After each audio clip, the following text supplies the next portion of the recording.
Yes. It's a masterpiece. Yes. Masterpiece.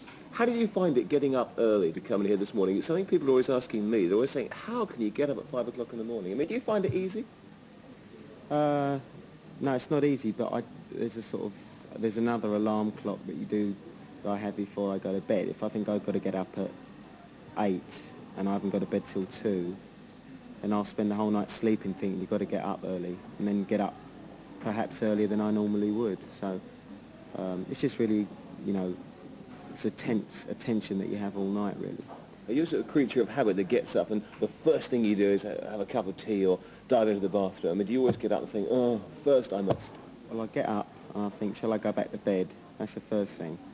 Second thing is I have to have a cup of tea. I love tea. And then really just shaving's the hardest part of the day because you can kill yourself in the morning shaving if you're too tired. Like, now sometimes shaving away, I wake up and there's blood everywhere. And you think, oh, psycho, and it's just this razor, you cut yourself to bits. Did you see the newspaper? Pop star and suicide attempt. Yeah.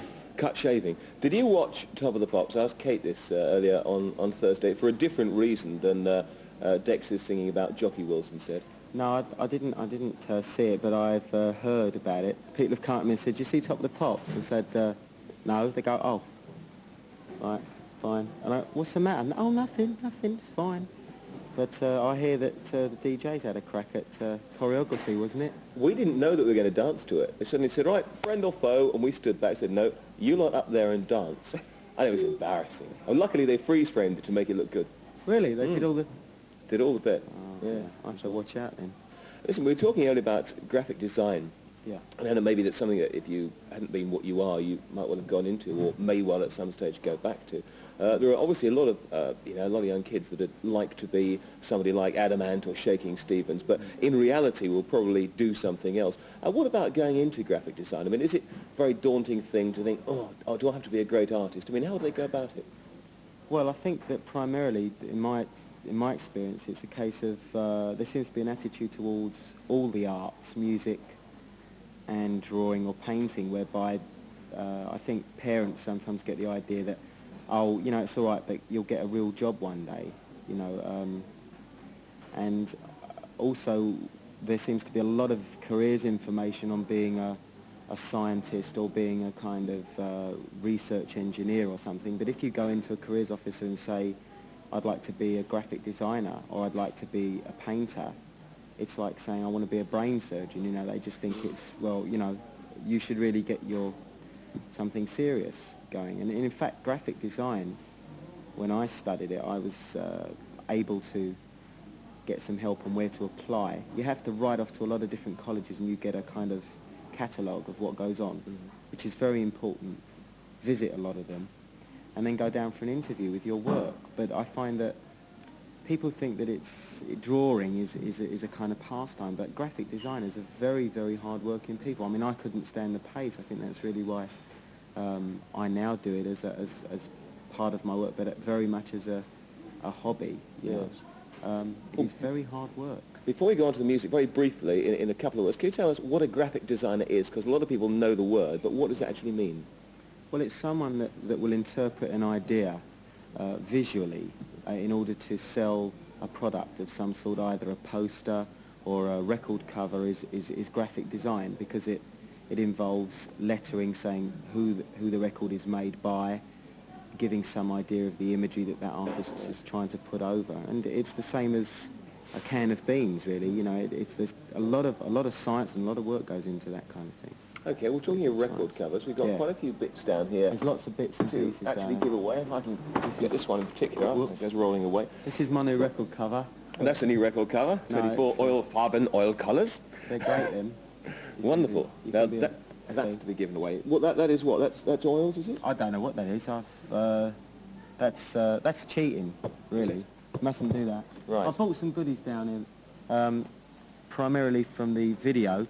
This is the gingerbread man with the bite out of it. This is the one, and I made that, and I've signed that. And okay. There's also at the back down here. There's the. Do you know how one is? Yeah, Marco's dressed up as the. Marco's dressed. Yeah. Come here with that. You're that end. Marco's dressed up as the clown, and this is the drawing that I did, which he burst through. That's the original thing, the original backdrop, which I sat down and did. Wonderful. So that's an original. There's just one off, and that's it. Original. That's it. That's wonderful. A bit of a Rolf Harris job there. All right. You mention the next bit, and I'll roll this up. Next bit is this. The new. This is something that I think is a first, really. It's one of my giveaways. It comes down like this, and it looks like a little package. It's got the Adamant Friend or Foe. That's my new album that's coming out. But if you unzip this, it's marvellous. What science can do. If you can get it undone. Wait. Well, it works. Other side. If you can get it undone. So it's basically a bag. It's basically a bag, and it won't open. That undoes when the zip works. Oh my God. Do you want me to have a go? Oh no. Oh what? Oh, that's all right. Now this is the fault of a guy called Dougie who works for a record company I know, and he's Scottish. And this is in fact an upside down. It's a parachute. It's a parachute. It is in fact an anorak, which is wonderful, and it's a tour jacket, and that's in fact not for sale, so that's a special one for the winner or whatever. And the last thing's the picture disc that's out, just come out. I've got to ask a question, haven't I, about it to win all this stuff, which is I would like to know the correct title of the name of the bandit on the B-side of this picture disc.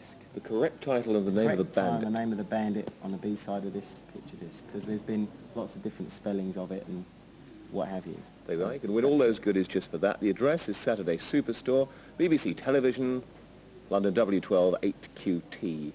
Adam, before you go, I know that you had your new band on stage at London's Astoria last night, and from the people that I know that went, they said it was a great night, and the band's got a new name. Yeah, it's just plainly called The Men, because I think it's very appropriate, so it's Adamant and his men, really. It's 7 new guys. We've been rehearsing for a while, and we put on a special private show for 300 fans from the fan club, and who got these invitations and said, is it a hoax, and they couldn't believe it. And we had a lot of people in there. It was a very nice evening. And good. Finally, before I let you go and look around the shop, in the record Antrap, which you obviously did last night, you used to sing the names of the band. Now you've got a new band. Do the names still rhyme? Well, I didn't perform it last night because I had a bit of a problem, but I've worked it out. The name of the band it's now Bogdan, Barry, Chris and Steve, Char, Stuart, Tony and me in Orphan in the Sexy's House. That's it. But it's a bit of a mouthful, so... My telephone. Aha.